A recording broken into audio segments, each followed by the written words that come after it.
welcome everyone. This is one of the first, I think actually the first talk of the PPE speaker series for the spring semester. We are very pleased to welcome Dr. O'Connor here. Thank you for joining us. But let me say just a few words to introduce Dr. O'Connor. She's an associate professor in the Department of Logic and Philosophy of Science and a member of Institute for Mathematical Behavioral Science at UC Irvine.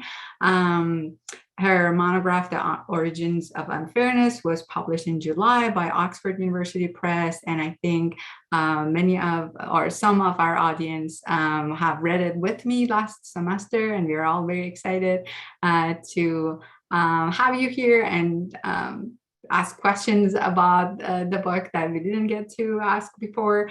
Dr. O'Connor also has another book, Games in the Philosophy of Biology, that was published in CUP Elements series in 2020. But she also has a co-authored book, The Misinformation Age, that was published with Yale University Press. And my guess is that the talk for today is more relevant to that book than the other two books that we've read. And we're all very excited to hear your talk today, and I'm sure that we will have very amazing conversation afterwards. And by that, I will leave it to you to start the talk. Well, yeah, thank you, Sahar, and thank you so much for having me. I'm really pleased to be speaking to you folks today. So the title of the talk is Information Zombies and Hydroxychloroquine, Misinformation During the COVID-19 Pandemic. And to give a little background, as Sahar mentioned, I wrote this book, The Misinformation Age, with James Weatherall, who's a colleague of mine. This came out in 2019. In it, we make use of both historical studies and then models and simulations to look at the propagation and spread of false beliefs. And we look at both what you would call endogenous and exogenous drivers of false belief and polarization. So things that are kind of inherent to human social networks, having to do with our social psychology, like our desire to conform with others. And then also things that you might think of exogenous to our social networks, like industrial actors or media practices, things that shape the kind of ideas and beliefs that we see. So yeah, in particular, throughout this book, we use network models to think about how false beliefs propagate. So these are computer simulations where you represent a group of people, represent the social ties between them, and then look at how information, ideas, or beliefs might spread through them. And that will be a theme that will kind of continue throughout this talk. All right, so let's talk about misinformation and disinformation, especially during the pandemic. So when we talk about these things, there's some features that by now you may have gotten used to hearing about in media or through classes or whatever. When we talk about misinformation, we're usually talking about false content, but without an intent to mislead. So content often that's that can be refuted at the time of production. Things like unfounded rumors or speculation or conspiracy theories.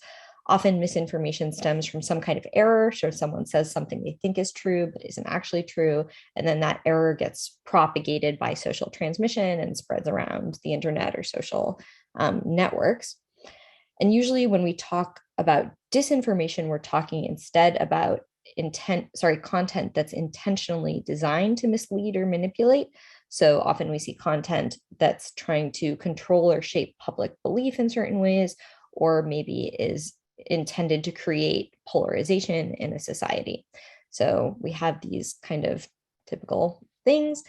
And goodness knows, during the COVID-19 pandemic, we've seen an awful lot of both of these.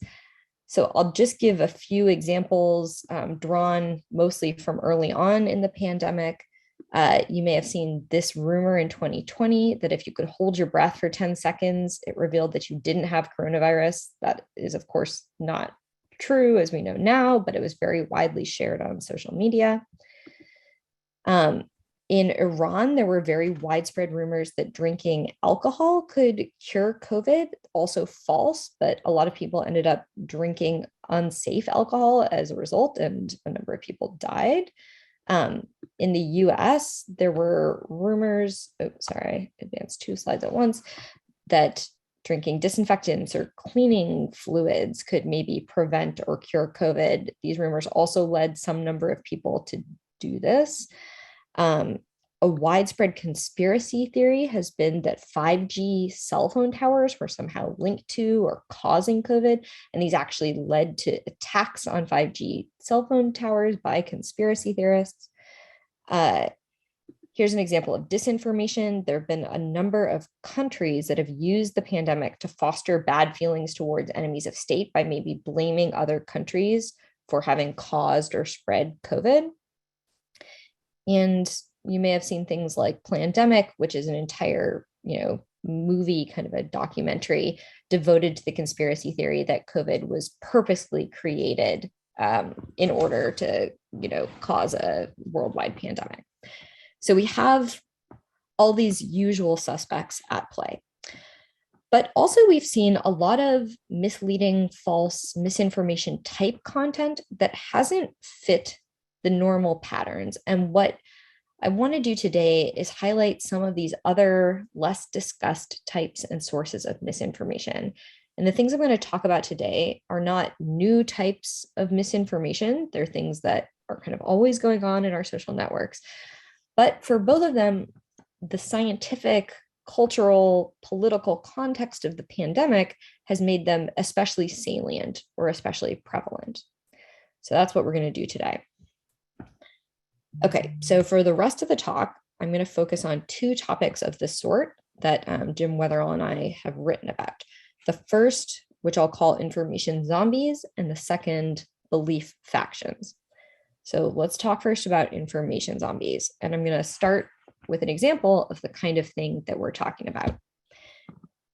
Okay, so this is a preprint of a paper that was posted in January 2020 on a preprint archive. So if you're not familiar with preprints, these are scientific papers that are going to be sent in for peer review and eventually published, the authors hope, but can be posted on an archive before that process happens to share their results earlier. So this particular paper looked at the RNA code of SARS-CoV-2 and then argued that the virus was engineered using HIV, the human immunodeficiency virus.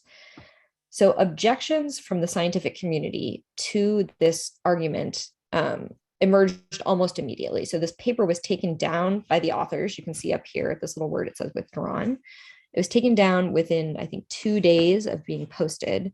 And within just 2 weeks, a different group of authors had responded in a peer-reviewed journal, arguing that these original arguments were bogus. So in very little time, the scientific community recognized that the claims in this article were just false and unsupported. But despite that, months later, the alt metrics of this article, so these are metrics that track how popular a scientific article is in the press on social media. So its alt metrics indicated that it had been tweeted tens of thousands of times, covered very widely by mainstream news, blogged about, and shared. And this was going on for months after it had already been recognized to be a false claim, basically.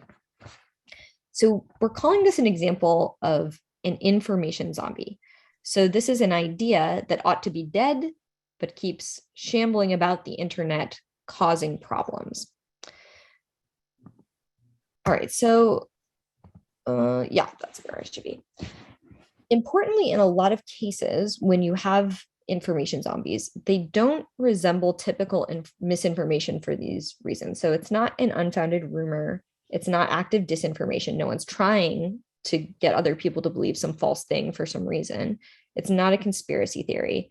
Instead, we're talking about ideas that have some scientific legitimacy. So they come from legitimate sources. They reflect an attempt at truth telling. So people are trying to share good, real information. But the issue is that this information continues to propagate as if it's reliable, even after it's been retracted, reversed, or refuted, shown to be false. And an important thing to realize is that because of these features, information zombies are harder to identify as misinformation. So social media posts have algorithms which pick up on the special features of misinformation and disinformation. And we've all learned, if we're on social media, how to identify those features. But these look like standard scientific claims to users online and to these algorithms. And so that means that in some ways they're harder to kill or to end than normal misinformation. All right, so I want to point out that this phenomena is in no way limited to the COVID-19 pandemic or to social media. You see the spread of these information zombies even outside of social media and certainly in other areas of science. So, for example, it's been widely found that when you retract scientific articles, they're often cited by other scientists long after they've been retracted as if they're true. And just to give one little example, in 2010, 21 articles by this anesthesiologist, Scott Rubin, were retracted for fraud. So he had just fabricated data. And then 4 years later, folks went and looked at these studies and found that over half of them were still being regularly cited as accurate, even though they've been retracted in science. So we've identified this problem. We see this failure in science and a failure of spreading false beliefs on social media. And we might ask, well, what's going on here? Why do we see information zombies continuing to walk after they ought to be dead? And why is this even happening in science when we have people whose job it is to figure out what's true? Why are scientists susceptible to this same sort of problem? So this is a question that I worked on with two co-authors. So this is Travis Lacroix and Anders Geil. Travis was a graduate student in my department, now doing a postdoc. Anders is doing a PhD in computer science. And in this paper, we argue that at least in part, the answer to why we see information zombies has to do with the way people share information with each other. So we all learn socially. Humans are social learners. This means that we often pass on what we learn to friends and peers. If we find something new, we often tell others about it. And if we start with that simple assumption, we can use models to look at how retracted information spreads on social networks and get an idea of why we see information zombies. So this is what we do in this work. Okay, so for time reasons, I'm not going to go into a ton of details, but I'll just give kind of a sketchy idea of how our models work and what we find. So perhaps somewhat ironically, we actually draw on a modeling framework that treats beliefs as similar to infections. So we use models that look a lot like the models that are used to track the spread of epidemics, but instead we're thinking about the spread of beliefs.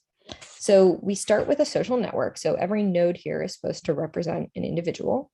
And then these links are supposed to be some kind of communicative link between them. So these could be friendships, or it could be online follower relationships, or they could be colleagues in some university, whatever.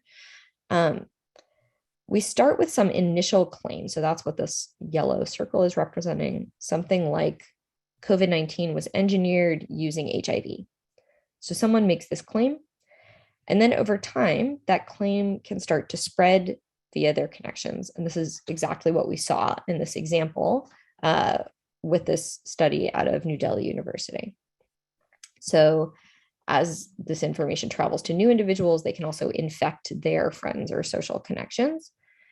And over time, you can see this idea spreading through a social network. Now, suppose an idea like this is retracted, as with the COVID HIV case. It's established, okay, this claim is unequivocally wrong. Well, we ask, what happens next? How might the retraction spread?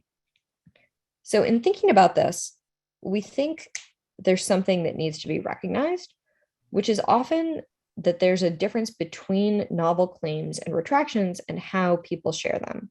And in particular, retractions are more likely to spread where false beliefs have already gone, because one rule about the way humans share information is that we don't share irrelevant information as much as we share relevant information.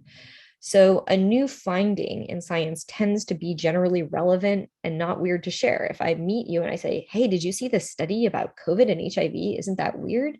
That seems like a pretty normal thing to say.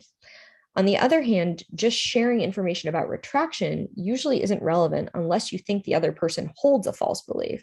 If I walk up to you and say, did you know some study you've never heard of was retracted? That's not that interesting for me to share with you. I would only usually give you that information if you say, did you hear the thing about COVID and HIV? And I say, no, it turns out that's wrong. So we add this assumption to our network.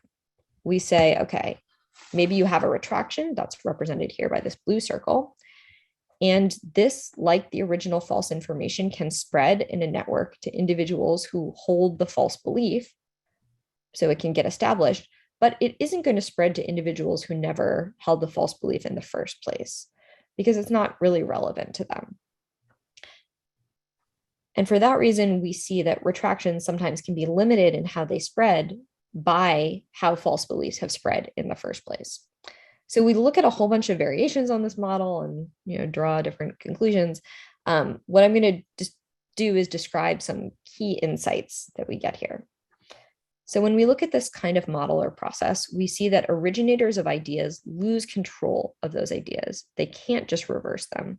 So if you put something out into the social network and then you say, oh, it turns out I was wrong, well, you've already lost control of that idea. You can't just grab it back, right? Retractions don't always spread as well as original false claims because of this thing related to relevance, which means that they're not kind of able to go everywhere in a social network the way a false claim might. What we find across our models is that often just through accidents of history, people who hear false claims fail to encounter retractions. So false claims spread, retractions might spread to some portion of people, but they're usually not going to hit everybody who heard the original false claim.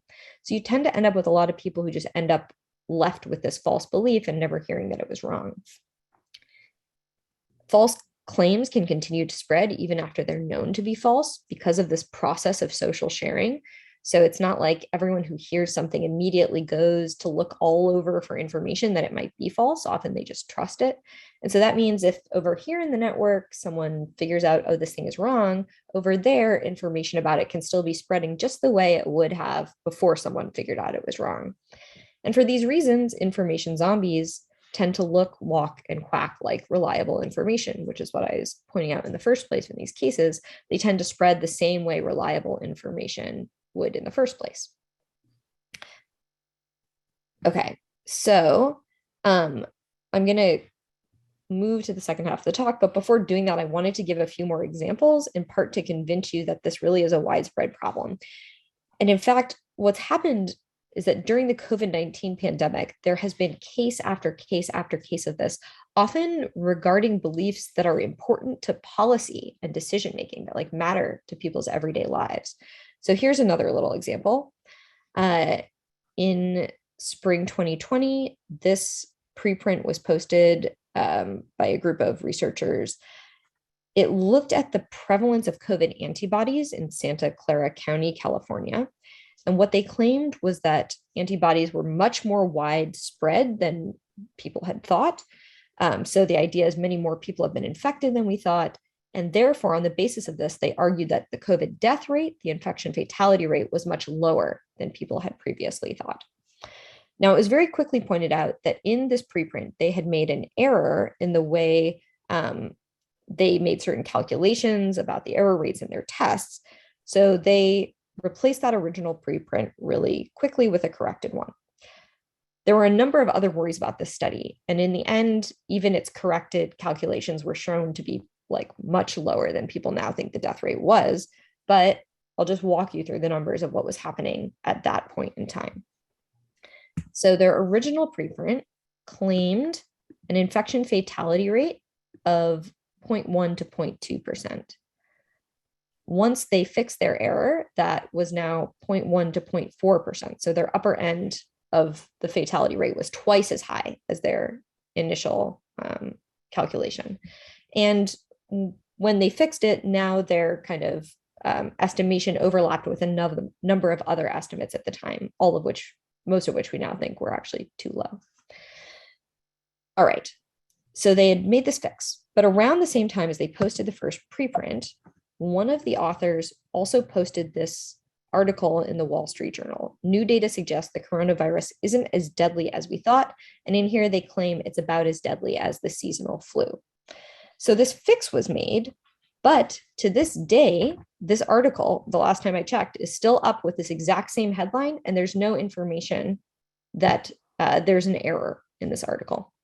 In fact, the headline is false based on the fix in they're fixing their error.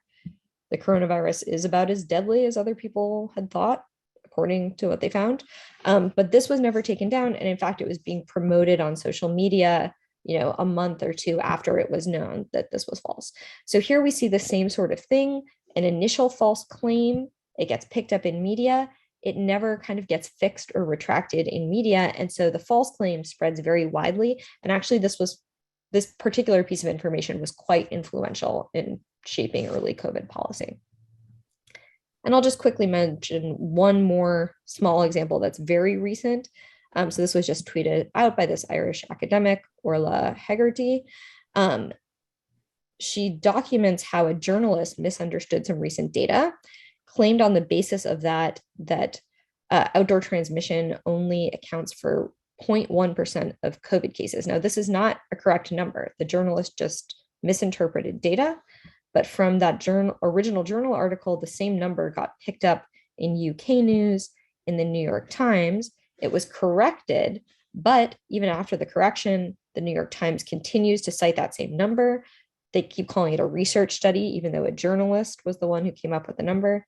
It eventually gets included as a research reference in an academic paper. And so again, we have the situation where an initial error about science continues to spread. It's retracted, refuted, but that doesn't stop the spread. Good. Information zombies. So what should we do to put these to rest? What are the sort of practical takeaways? First, sharing unvetted or under-tested scientific claims can have serious harm. So here's where the special features of the pandemic come in. Everyone has been in a rush to publish information about COVID-19. And that makes a lot of sense because we need that information to make good policies, make good decisions in our day-to-day lives. But there are still harms to quickly publishing work that's undervetted because this work is often wrong and people treat it as real scientific knowledge. So sharing things before they're peer-reviewed, before they've been looked at by other scientists, you run this risk that you're going to get an information zombie that then a lot of people are making decisions on the basis of, even though it's not good information. Second, a takeaway for media, journalists should be reporting on multiple studies and surveying all known data whenever possible. So a lot of these information zombies happen when one new scientific paper makes a claim and then journalists just start sharing that claim and it's sort of like, ignore that whole literature. Now we have a new study. If instead they were looking at all the literature out there, you wouldn't see the same kind of jumping on the bandwagon of a new false claim. So for example, if in the Santa Clara antibody study case, journalists had looked at all the other estimations of the infection fatality rate, they wouldn't be sharing this like very low estimate. They'd be saying, well, there's this whole range of estimates, right? And then I think the third takeaway is we should all shout retractions to the rooftops. So I think there's this phenomenon where it's embarrassing to be wrong and to admit you're wrong, but it's really important to do so given that retractions already have more trouble spreading in the first place than new pieces of information. Good. So with that, I'll put information zombies to rest and talk about part 2, belief factions. We'll start with another little example. So again, in early 2020, here's a study out of China that looked at a number of antivirals and found some of them inhibited coronavirus in vitro. So this is outside the body. And among these were remdesivir and chloroquine. So these are 2 antivirals that, the study suggests maybe they'll work to fight COVID-19 in people's bodies as well. As the pandemic began to heat up, many doctors in many different countries, on the basis of this study and their general knowledge of antivirals, started prescribing these drugs, and also hydroxychloroquine, which is basically a newer, safer version of chloroquine, a very similar drug. So for example, in Spain, 75% of doctors fighting COVID reported prescribing this drug as of early April 2020. So as this was happening, there were also things happening online. So a Twitter user living in China posted this tweet on March 11th, 2020. Chloroquine will keep most people out of the hospital. The US hasn't learned that yet. And he posts at James Todaro, MD, this blockchain investor and MD. So 2 days later, on March 13th, James Todaro posts this document that he put together with Gregory Regano, a lawyer, and Thomas Broker, that explains why chloroquine might work to prevent and treat COVID. A few days later, Elon Musk tweets out this document they created and follows up being like, well, maybe not chloroquine, maybe hydroxychloroquine is better, and linking this YouTube video.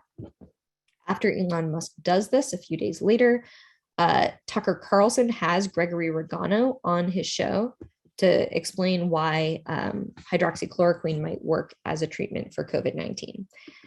And around the same time, the then US President Donald Trump described the drug as a promising treatment for COVID-19.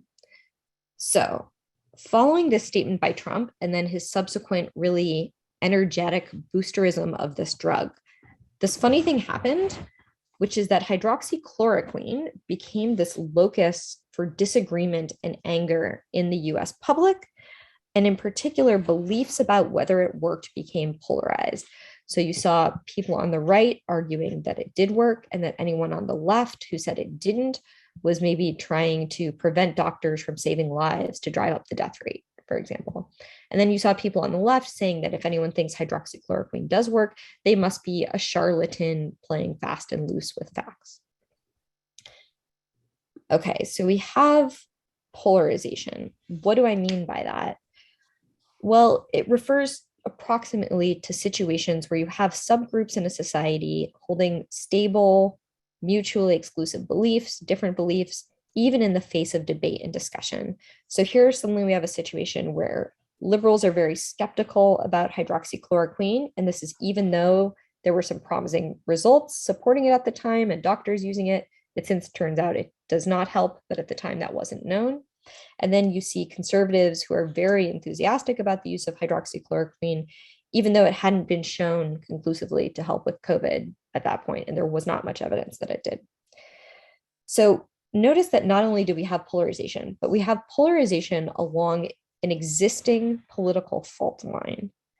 And in fact, what we have is what we call belief factions. So these are groups where you have individuals holding multiple shared polarized beliefs.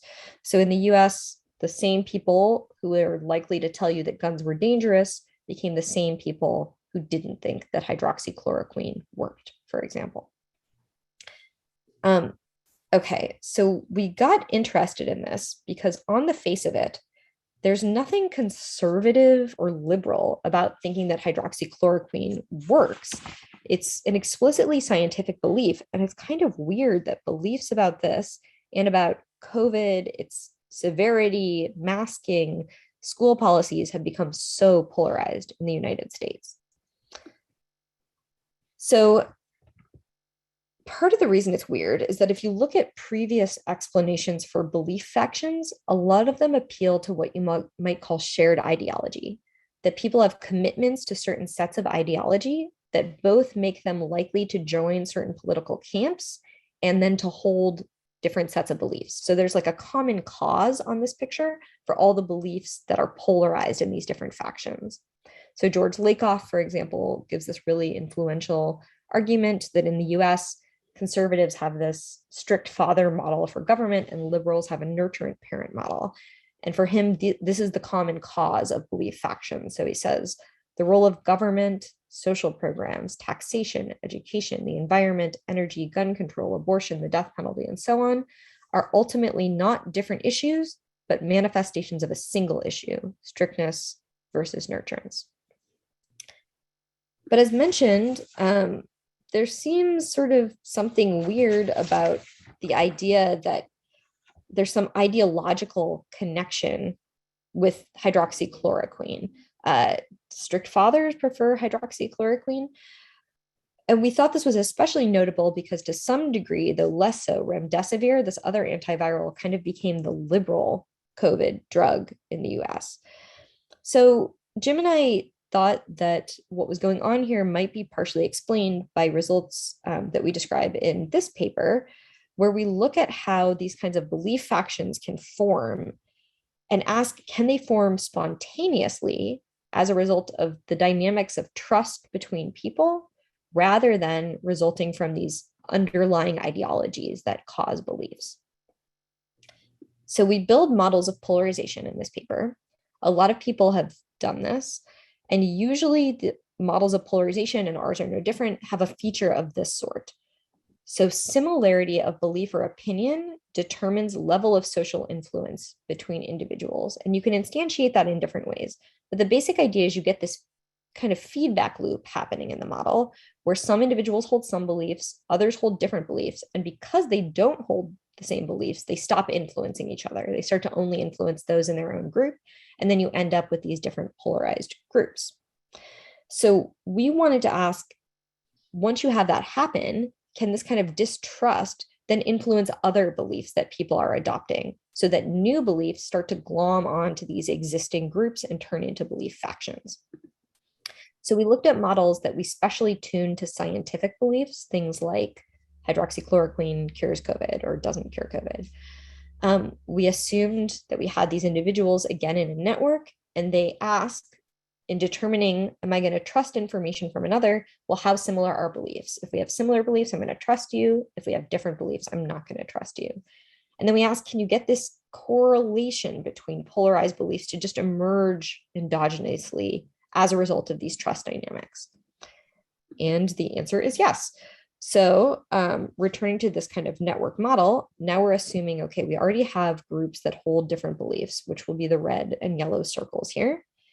And they, like humans, are going to trust evidence shared by those in their own group.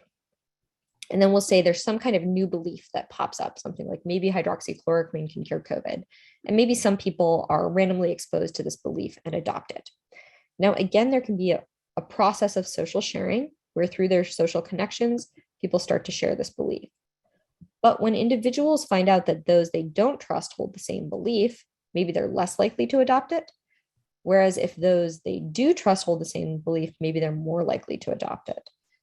And what we find is that you can end up with a pattern where the new belief ends up glomming on to the existing polarized factions, even though there isn't any ideological connection. There's no reason this belief should become a conservative or liberal belief. It's just because of the way people trust each other. Okay, so takeaways. In cases like this, you can have situations where people aren't spreading misinformation, but people nonetheless end up misinformed because of belief factionalization, because they don't trust others who hold different beliefs from them.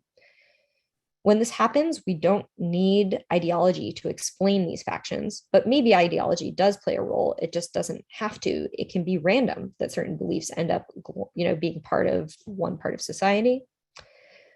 When you have polarizing political figures promote specific scientific claims, especially when they do this without proper vetting, they run the risk of polarizing those claims. So if Donald Trump or Joe Biden or Bolsonaro make a scientific claim, that claim can become polarized. It can become, their supporters can take it up without thinking reasonably about it, and their detractors can reject it without thinking reasonably about it. And last, hydroxychloroquine could just as easily have been some other drug. It could have been remdesivir. It could have been something else. There's just kind of accidents of history that lead to it becoming polarized in this way, which, I think really highlights how much we need to think about social factors when we understand beliefs like this. Good. With that, I will say thank you. End of the talk. Thank you. Thank you so much for the talk. I have a question about the suggestion that the difference in the degree of spread between putting forward a scientific claim and retracting a scientific claim is to be explained in terms of this distinction between what people take as relevant and what people take to be irrelevant in the context of the scientific community. So I recall you give an example where this person or this group of individuals put forward a paper yet it was retracted later, but still 5 years on, people are still citing that paper.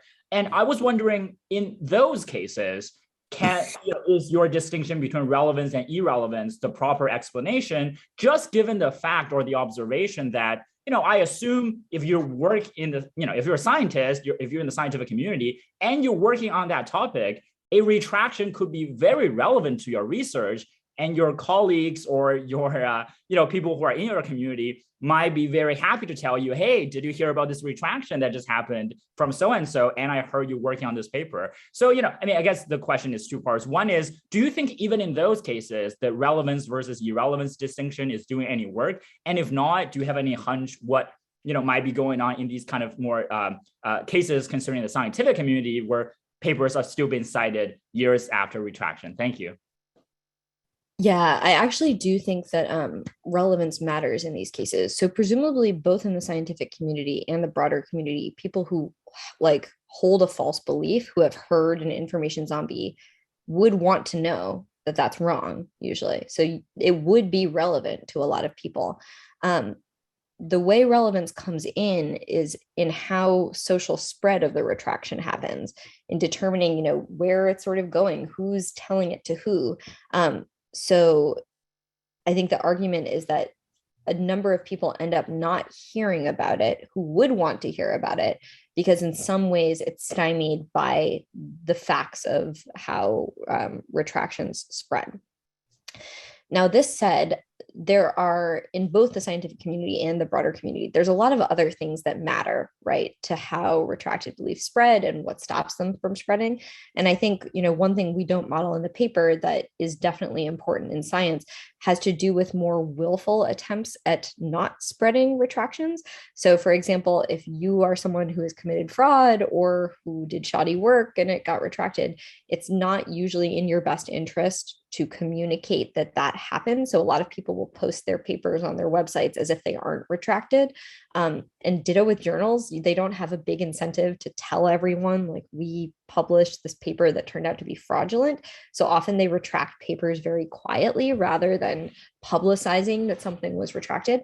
So this is to say, I think that there are a lot of other things that matter, including incentives in science, but that relevance, I think, still does matter. Thank you so much.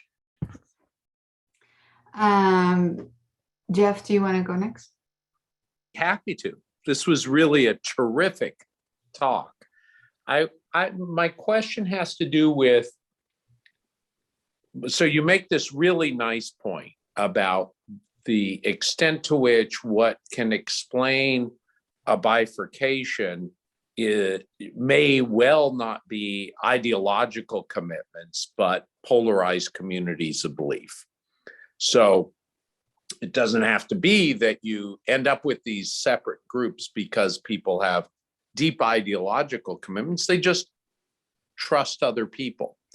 But you focused on polarized beliefs to define the group. I wonder whether the same phenomenon works or doesn't work with just, I'm not sure what the right label is, but affiliative beliefs. So where there are communities of trust and communities of shared belief, and if a new proposal gets associated with those you trust, you end up with the polarization, but it's not because of a polarized start. And I'm wondering how you think about that, whether you've explored that. That's my question. Yeah, good. So there are a lot of things that go into trust dynamics besides, do we share beliefs? Do we share beliefs is one thing, but do we share other features? Like, do we both play soccer, or are we both in this political camp? Or do I just kind of think you're interesting or whatever? All of those things matter too. And I think, as you're pointing out, there are in particular groups, maybe identity groups, affiliation groups, that seem just as germane for thinking about how you can end up with belief factions, right? With new beliefs kind of glomming onto different groups. So our models actually track this just as well as belief.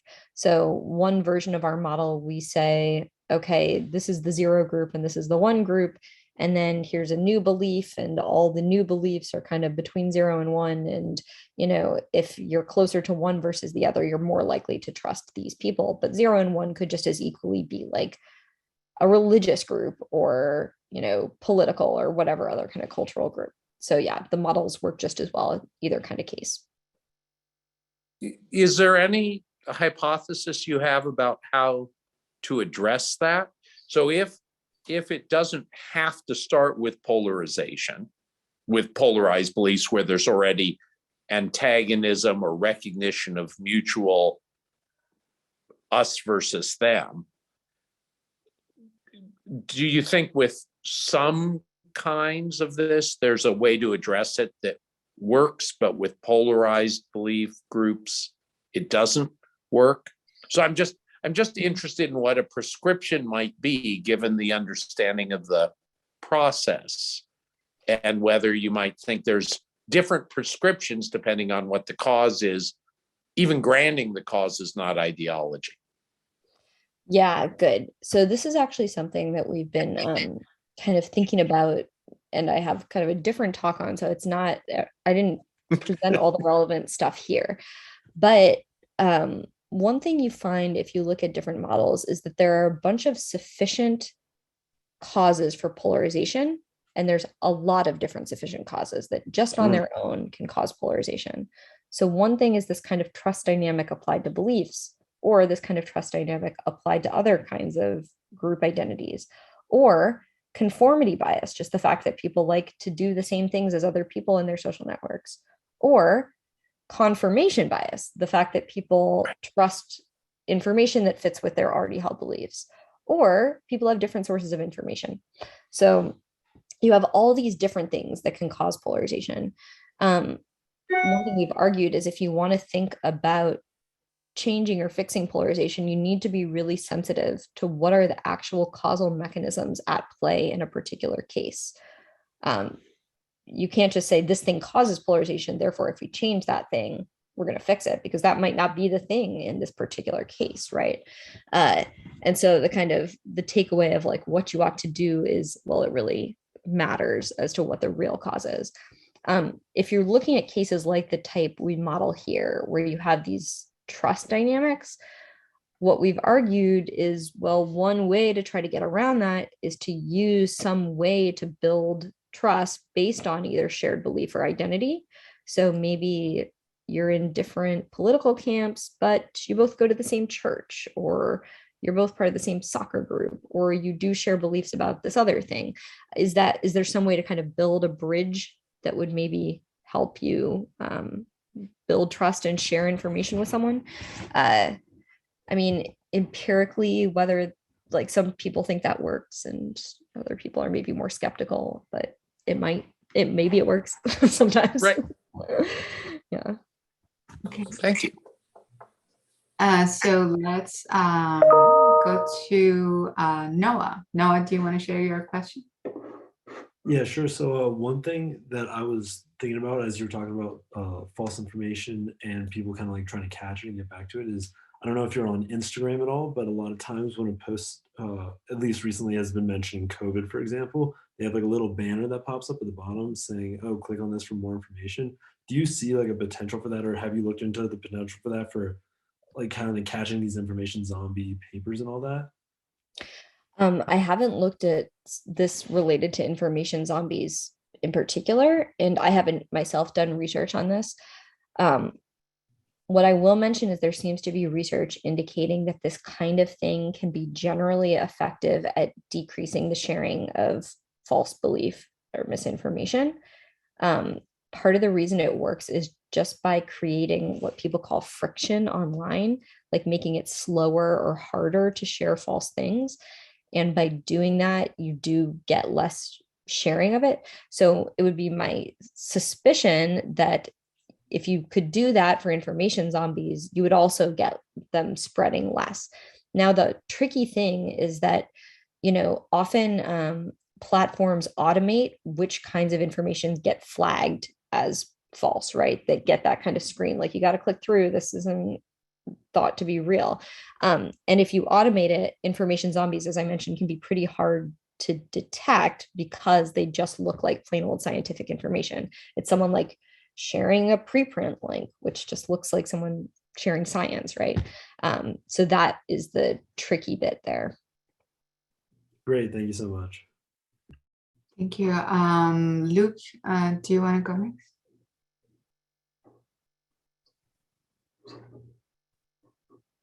Yeah, okay. Can you hear me now? Yes.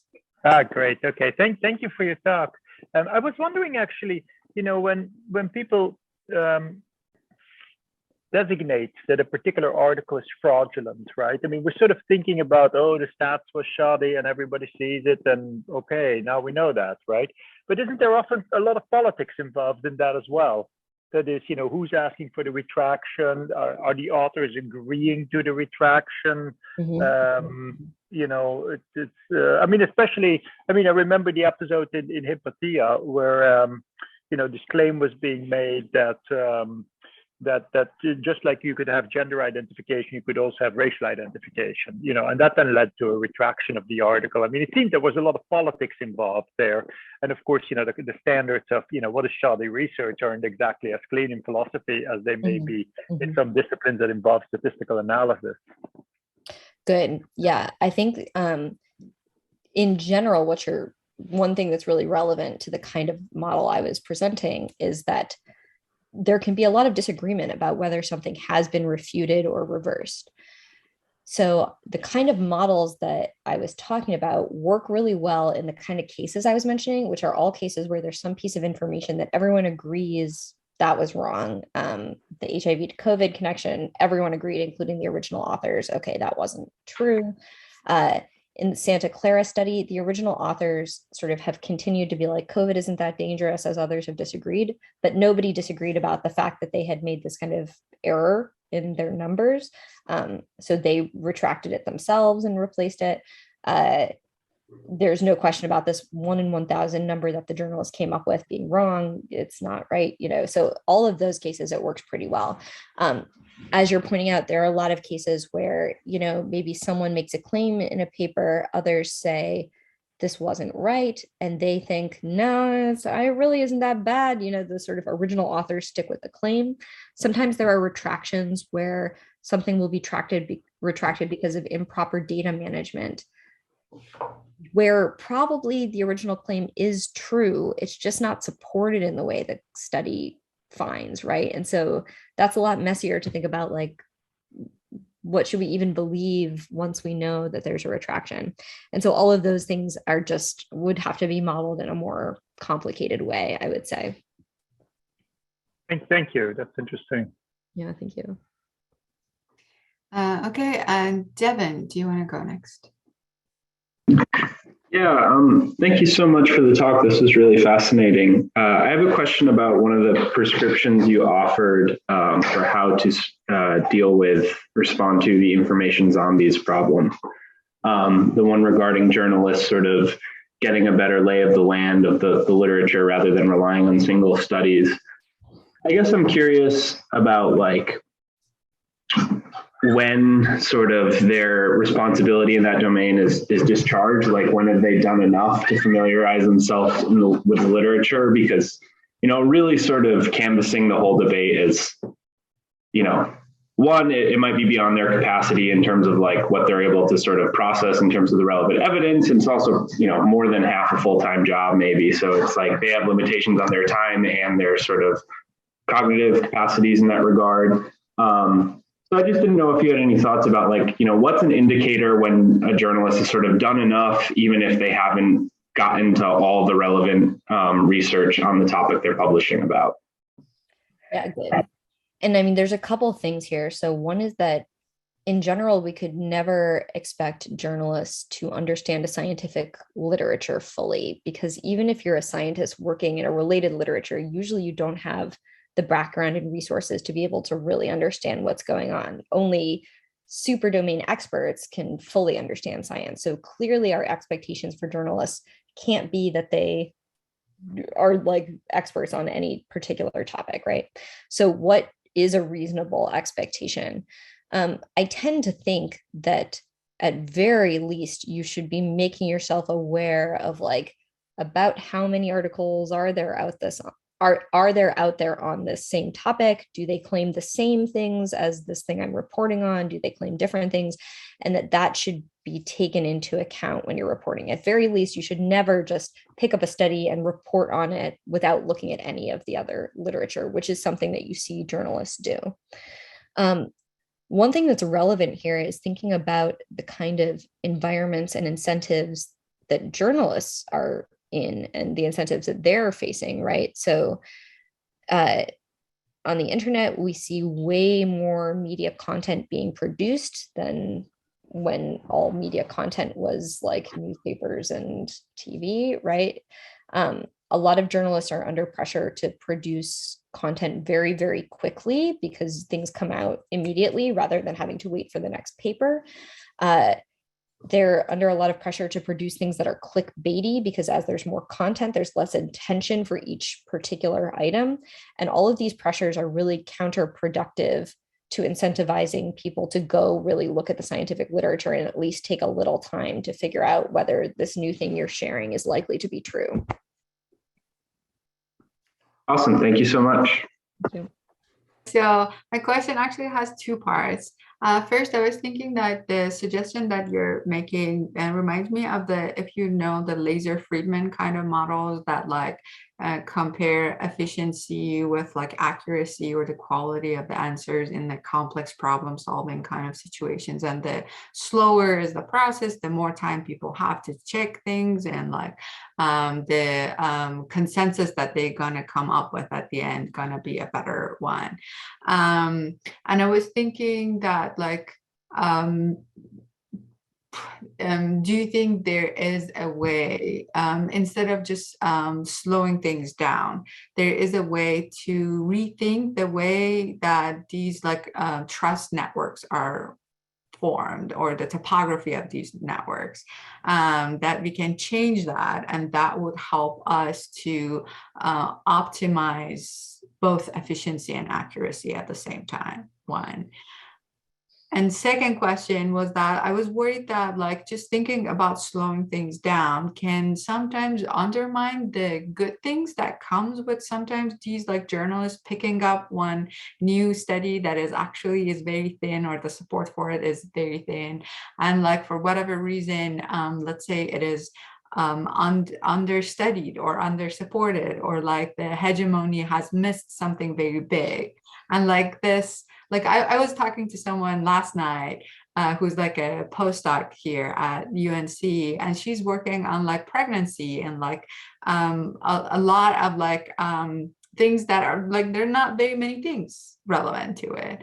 And if there was that kind of support from media, probably would have had more funding and more excitement about like this kind of work, and it would be actually good. We would all benefit from it. And without that kind of support, it might have taken like a very long time to get to a point that we're talking about pregnancy in more detail that we know now. So I was thinking that it's not all bad. And if we like try to slow it down, we are like cutting out these kind of external social mechanisms that help us to make adjustments in the way that like the scientific consensus is made. Okay, good. So a couple things. One, I'd want to disambiguate between sharing of individual studies and sharing of undertreated topics. Because in one case, I think you're talking about a situation where you have data that's maybe a little preliminary that hasn't been combined with other data. Usually consensus builds through the production of like many pieces of information and data, many studies. So that's one thing. And then I think like the pregnancy example is more like there's a topic in science that people are studying that for various social reasons is kind of undertreated, but it's actually good for journalists sometimes to pull out a topic that's been undertreated or hasn't gotten a lot of attention in science for these social reasons and like forward it to others, right? So I'd want to say that those are different. Now, this idea about like slowing things down and when it's good and when it's bad. So, I mean, you're talking about, for people who aren't familiar, there's this like really famous idea, which is the trade-off between exploring and exploiting ideas, right? So you want to, when figuring out something new in science, explore new ideas enough that you really find out which are the good ones. Because if you don't spend enough time looking at a bunch of them, you might settle on one that turns out not to be so good. But at the same time, you don't want to spend too much time exploring. You want to also exploit the knowledge you have by acting in your best interest, making good policy for a pandemic, putting on your mask, whatever it is, right? So you're trying to kind of trade off between these two things. How slow should you go? How fast should you go? In thinking about sharing of undervetted research, I tend to think it's what you want to be doing with public sharing is probably slightly different from what you want to be doing within a scientific community. I think when you're giving information to the public about something where it's going to affect policy and the way people are acting, you probably want to share all the information you've got and kind of the best stuff you've got. So you want to give people stuff that they can exploit, right? Because they have to act, but are usually not on their own also gathering new information. When you're talking about sharing in the scientific community, that could be different. You might want to think about what scientists are doing as not acting right away, but exploring more, right? And so you could kind of slow down sharing and not give everything right away, if that makes sense. Is that responsive? It does. But I'm thinking like there are like questions that are not like this distinction doesn't hold, that like these are scientific, these are like public related. And I think like the COVID kind of examples are one of those things that like people had to make decisions fast and quick, right? So they might not have even like time literally in terms of like what I'm trying to disambiguate in something like the COVID case is the decisions where you're acting day to day. Like, am I going to wear a mask? Am I going to go in a public space? Am I going to swim at my pool? Versus the decisions of like how to keep studying things in science. Do we keep exploring hydroxychloroquine in the scientific community versus do I go buy some online and take it, right? Yeah. So this, I think, actually naturally follows Sahar's question. But before I ask it, I want to say I love the fact that you're in favor of exploitation. In this case, a defense of exploitation, exploiting of ideas, knowledge, of results, of knowledge, okay, of good things you want to exploit.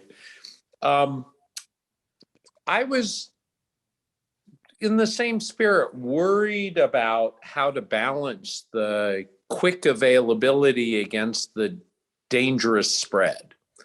And so I Googled preprints, and I found a site that came up with, here's the advertisement for the preprint site: rapid dissemination of your results, increased attention, career advancement, inclusion, unlimited and timely updates.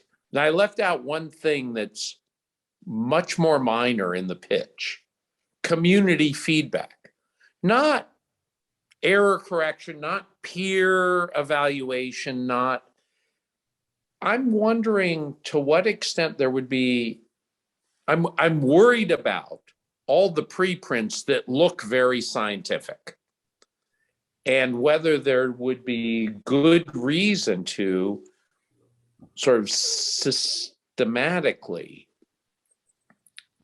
present all this preliminary stuff with draft written all over it and feedback welcome, not to be cited. Process that lets new ideas be shared, preliminary data offered, but to, as a matter of structure, disincentivize citing these sources. And I wonder if that would help, and I wonder whether anything's happening there, because right now it's clearly a money-making venture to make people's early results look as much like accredited results as possible. I just don't know the lay of the land. And I was wondering what you think about it. You said a bunch of stuff. I wasn't sure what the question was. So the question is whether this preprint process that's taken hold thanks basically to the internet has created a culture of credibility that's undeserved and is not serving what Sahar was highlighting, the value of vetting new ideas in underexplored areas. It's rather a way of getting an impact, advancing your career before anybody's actually said you've done something worthwhile. Okay, so I think there's two things there. So the first thing is like, are there ways in which preprint servers are lending legitimacy to groups of people or research that doesn't deserve that legitimacy? My sense is that most preprint servers, so they all do some vetting, right? You don't just get to put it and then it's immediately posted. There are, at least some editors who are looking at whether things are coming out of legitimate scientific communities usually. And usually that's one of the kind of sniff tests. So I work on one of the editorial board members of the Phil Sci archive. And like one thing we look at is like, is this person really a philosopher of science? Like, are they really an academic? And then we also look at like, are these ideas fringe, right? Or are they reasonable scientific ideas? So I think there's at least some work done to prevent that.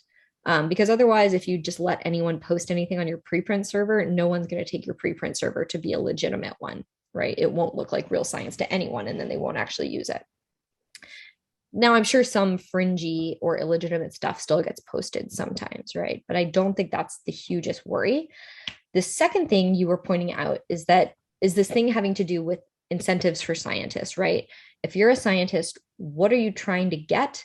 Well, a lot of people point out that what you're trying to get is attention to your work, high status, high reputation. Presumably you care about finding true things, but like finding true things doesn't put food on the table. It doesn't get you invited to a fancy conference. It doesn't get you a fancy chair necessarily. What gets you that is attention from others in the scientific community and the public. In some ways, in that way, academia is like social media, that people are trying to seek attention from others.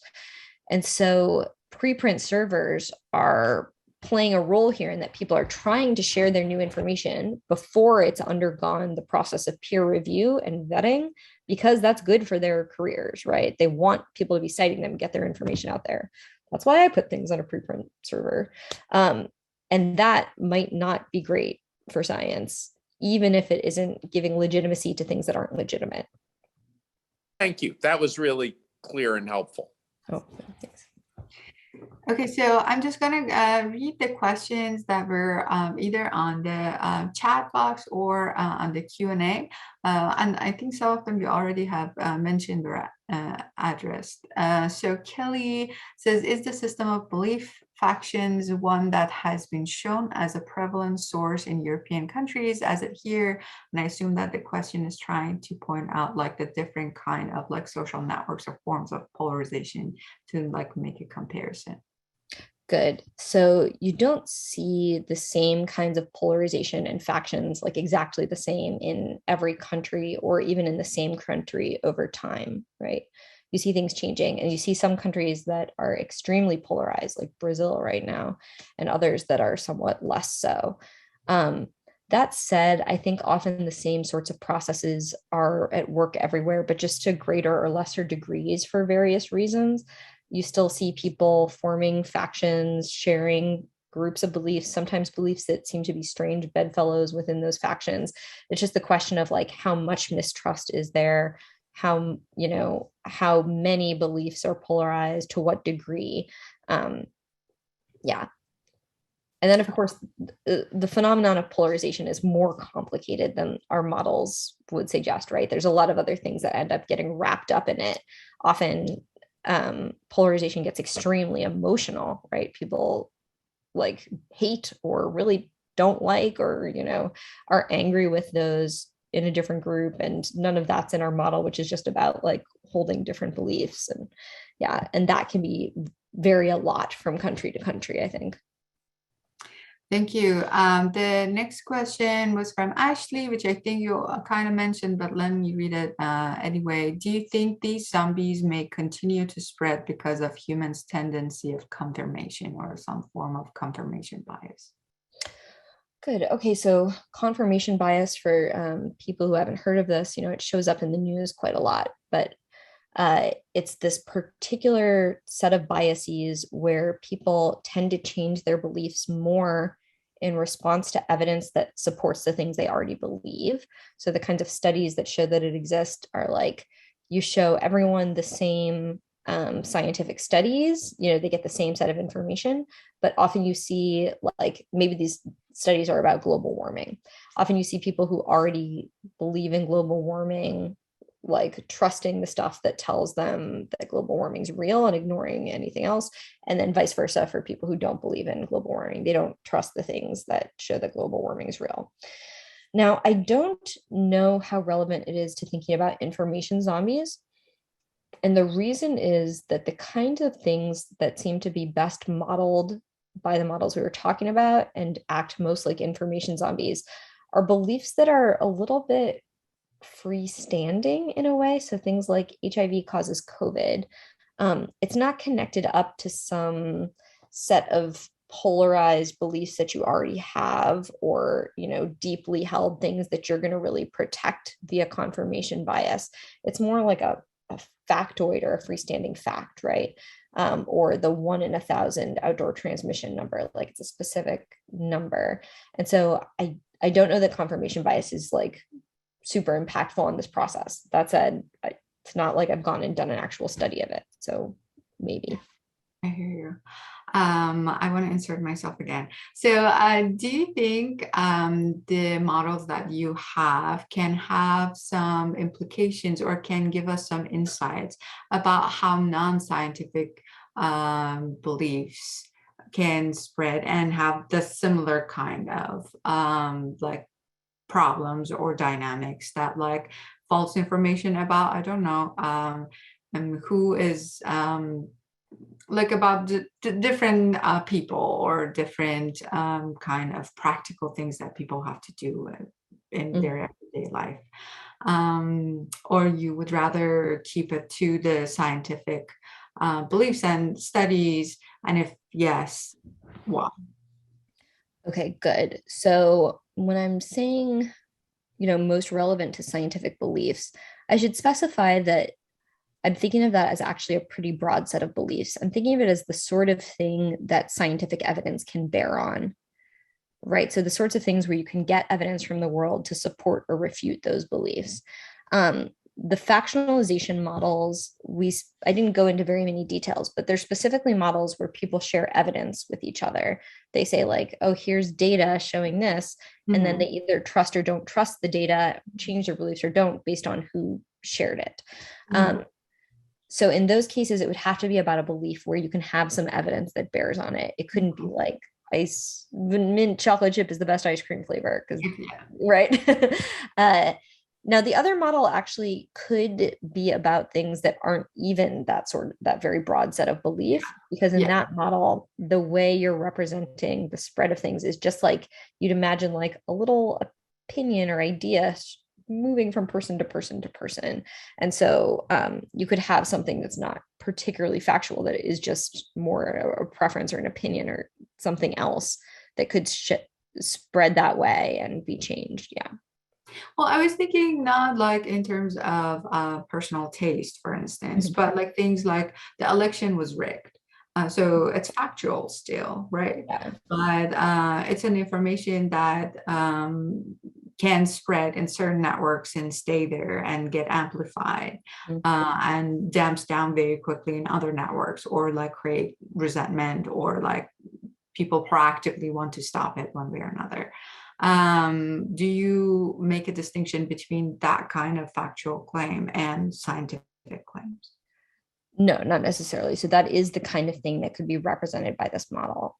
That said, you were just describing some social dynamics that aren't in this kind of model. Things like where, because of the details of a particular claim, people could get angry about it. We don't have any resources to represent emotions or things like that in the model. Mm-hmm. Just a quick follow-up. I'm abusing my position, but I'm thinking that, do you think sometimes as a result of these kind of information that enters a network, the topography of the network also changes?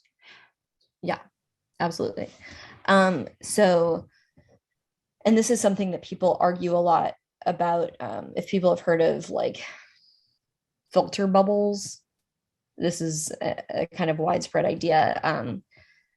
It's about the way people choose who to connect to socially, and especially is very relevant to social media, where you just explicitly pick which informational connections you're going to have with other people. And part of the idea there is that people often seem to choose informational connections with those who hold similar beliefs or have similar identities to themselves. And then, that can be a process like a polarization model type process where you get these feedback loops. We have similar ideas, we connect to each other, therefore our ideas become even more similar, but not to other people who we disconnect from. So I think you can definitely have phenomena where you get some information entering a network, and then that ends up shaping who is disconnecting and connecting to new people because of these kind of dynamics of trust and connection. Okay, thank you so much. I don't see any raised hands or any question on there is actually. One more. Dana has a question. She says this is in reference to Professor Jeffrey McCord, who mentioned the affiliated groups. I wanted to ask if this research shows any significance in specific identity groups, like religious groups, where they are possibly more susceptible or likely to a change in belief compared to other social groups when it comes to misinformation on topics like these that are very polarizing. Yeah, so this wouldn't be research that I've done, but there are a few relevant things here. So I don't know about specific religious groups, for example. There are ways that information spreads differently in the US and some other countries based on political group. So for example, in the US, conservatives tend to share a lot more misinformation and disinformation and false content for a number of different reasons. There are other things about individual identity that tend to be relevant to how susceptible people are both to changing their belief and to spreading misinformation. So, for example, older people are more likely to believe and spread misinformation. There are different theories about why that is. There are personality traits, such as like if you are a very hubristic person who always thinks you're right, you tend to be more likely to believe and spread misinformation and conspiracy theories. More susceptible to misinformation. Some people are like more likely to change their beliefs. That's just part of their personality, but I don't know about research about like identity groups being more likely to change their beliefs, for example.